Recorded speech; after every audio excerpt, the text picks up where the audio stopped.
Olá, então, partindo dessas não conformidades previstas no ponto anterior, o que se faz para aceitar justificativas ou quais são os mecanismos de solução de apontamentos dentro de um processo de fiscalização? Me apresentando previamente, Demetrios Jung Gonzalez, estou como diretor-geral na AGESAN RS, Agência Reguladora de Saneamento do Estado do Rio Grande do Sul. O acompanhamento de cada uma das não conformidades previstas ou instauradas a partir de um ato de fiscalização, ele é a parte fundamental de um processo fiscalizatório. Esse acompanhamento, ele deve ocorrer tanto vendo aquelas não conformidades que são de fácil solução, e essas não conformidades, elas vão sendo resolvidas nos prazos estabelecidos, no nosso caso, por instrução normativa e por resoluções, e no caso das demais agências, pelas normativas e resoluções delas, mas sem ser os prazos para a solução dessas não conformidades, precisa também se ver quais são as possibilidades de resolver algumas outras a partir dos recursos. Eventualmente, o prestador de serviço vai fazer um recurso solicitando mais prazo, não concorda com aquela não conformidade, entende que tecnicamente de uma outra maneira. Então, esses recursos, eles também devem ser acompanhados por toda a equipe de fiscalização. No caso aqui da AGESAN, a gente faz isso de maneiras distintas e com pessoas distintas. Então, a gente tem uma pessoa focada na pré-fiscalização, que é o envio do documento, do ofício, a solicitação de todos os documentos, o ato de fiscalização, que daí já é acompanhado por um fiscal concursado, conforme determina a lei, e nós temos o ato de pós-fiscalização. O ato de pós-fiscalização é uma pessoa focada especialmente nas não conformidades, no acompanhamento dos prazos de solução de cada não conformidade. Então, este ato, infelizmente, eu sempre digo que se o prestador de serviço fosse excepcional na sua prestação de serviço, não precisaria ter regulador, não precisaria ter fiscalização, porque a gente imaginaria, tá tudo perfeito, tudo maravilhoso. Mas, de fato, não é o que acontece em nenhum dos serviços, sejam públicos ou privados. Então, este ato pós-fiscalização é o ato fundamental, até para a gente mostrar para o prestador, olha, estamos acompanhando, estamos vendo que essa solução não está sendo feita, estamos acompanhando tudo isto para, eventualmente, o prestador também não pensar assim, eles fazem as não conformidades e não acontece nada. Não, as não conformidades, elas precisam ser acompanhadas, precisam ser seguidas e, eventualmente, ser penalizadas no caso de descumprimento. Então, o descumprimento de prazos é muito corriqueiro em qualquer ato de fiscalização em saneamento e com qualquer tipo de prestador.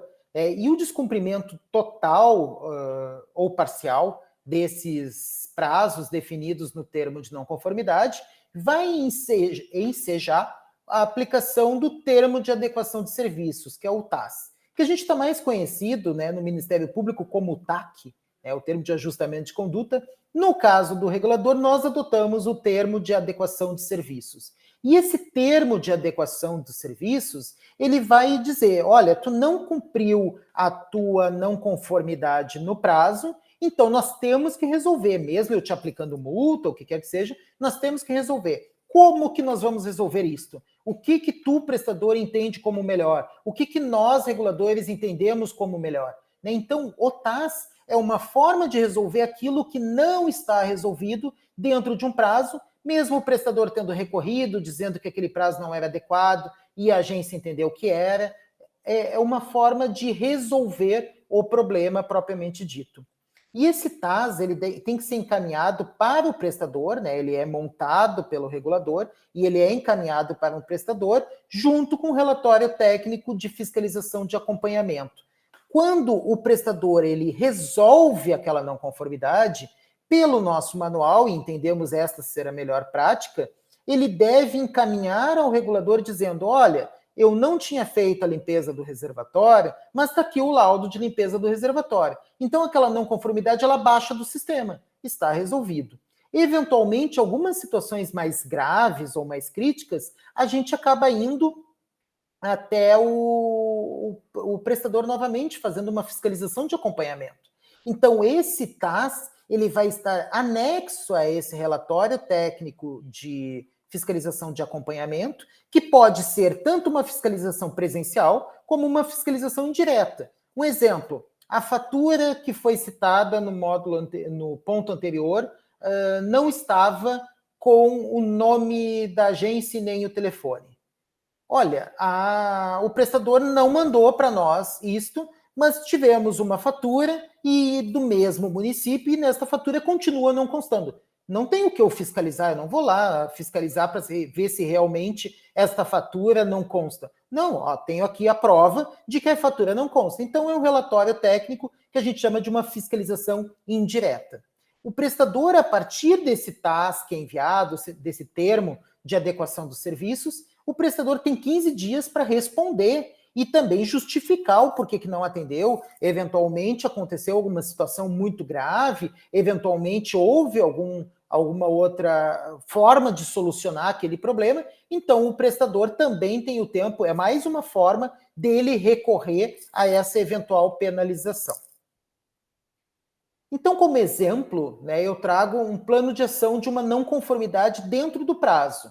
Então, aquela captação superficial que estava sem a placa de identificação lá na ETA de Atlântida Sul, né, naquele município em que apontou-se que era uma infração do grupo 2 e que tinha o prazo de 365 dias para consertar, foi identificado no local que dia 8/7/2023 ela vai estar funcionando, ela vai estar adequadamente com a sua placa de identificação, não vai mais ter a não conformidade. Então, essa providência do prestador, que aqui no caso é o prestador da Corsan, vai ser dia 8/7, daqui um determinado prazo, que vai acontecer da placa estar lá.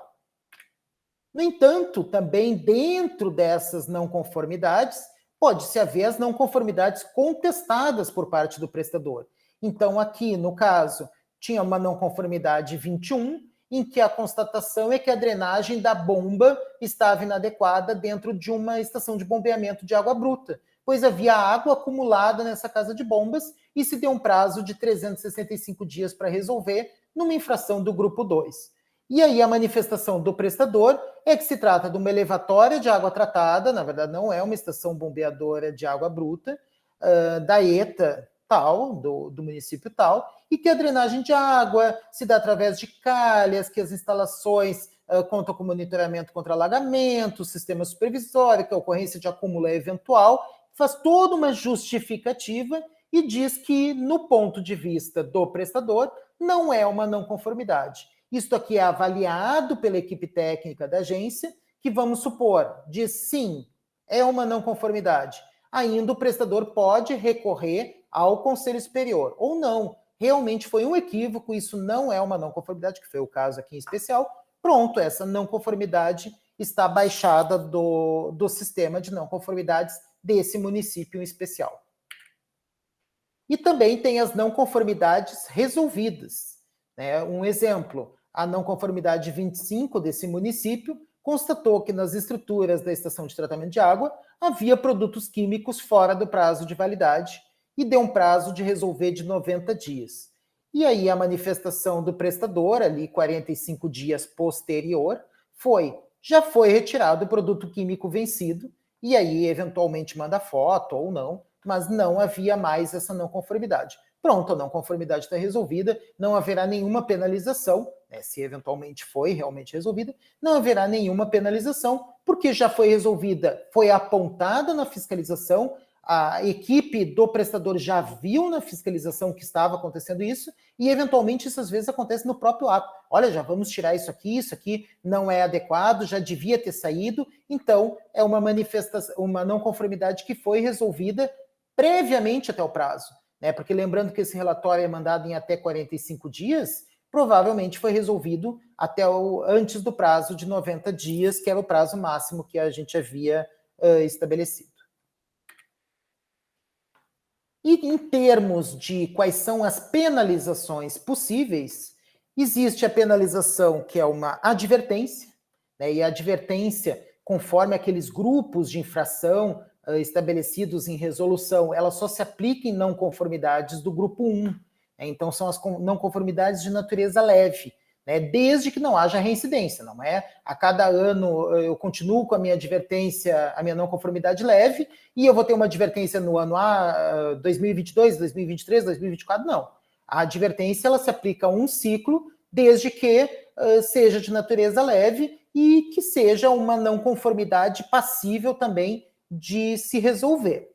Essa normativa de não conformidades, essa normativa de advertências, essa normativa de passos, é fundamental que toda agência reguladora tenha. Eu não posso sair aplicando multas, volto a dizer, não posso sair aplicando qualquer tipo de penalização sem o estabelecimento disso em uma normativa. Então, essa aqui em especial foi uma advertência, né, que foi justamente o não envio da manifestação do prestador dentro do prazo, dando um prazo de até 2 dias a contar dessa, seja apresentado o RAAC, que é um dos relatórios, que é o relatório que o prestador manda a respeito das não conformidades. Além da advertência, temos a notificação, né? E a notificação, ela se aplica a temos que resolver o problema, já fizemos o relatório, já demos o prazo, já fizemos o termo de adequação de serviços, não se resolveu nada, então, agora, o termo de notificação é num prazo que aqui, nesse caso, era um prazo de 5 dias, de mandar a comprovação da execução dos para-raios ou luz de sinalização de obstáculo num reservatório elevado, conforme uma norma específica. Cabe ressaltar que a aplicação de uma multa não quer dizer que o prestador não tenha que executar o serviço. Né? Ele continua tendo que executar o serviço. Então, a notificação nada mais é do que te dou um prazo, tu tem que executar o serviço, não deu prazo, daí começa a reincidência, e aí começam os agravantes e, eventualmente, atenuantes dessa reincidência. E a multa, né? A multa é o passo, o pior passo de uma penalização, né? Volto a dizer que a multa ela não resolve todos os problemas, mas às vezes é necessário, principalmente quando se observa uma inércia do prestador de não ter resolvido eventualmente. E volto só a ressaltar que aqui são exemplos, né? Não que essas situações tenham sido efetivamente aplicadas. Mas essa multa que foi aplicada ao prestador é que não observou-se o cercamento da estação de tratamento de esgoto, que no caso aqui era no município de Sapiranga, e essa multa seria conforme o grupo, que é o grupo 2, não teve nenhum fator atenuante ou nenhum fator agravante, uma multa no valor de R$10.000 e a própria resolução dessa não conformidade. Né? Não quer dizer, como eu falei anteriormente, que aplicando-se a multa de R$10.000 vai se resolver o problema, bem pelo contrário, tem que cercar, tem que manter ele cercado e ainda, além de tudo, como tu não cumpriu nenhum dos prazos, nenhuma das esferas, não foi aceito mais nenhum tipo de recurso, ainda tem uma multa de R$10.000 por esta infração especial. Então, obrigado, ficam os meus contatos.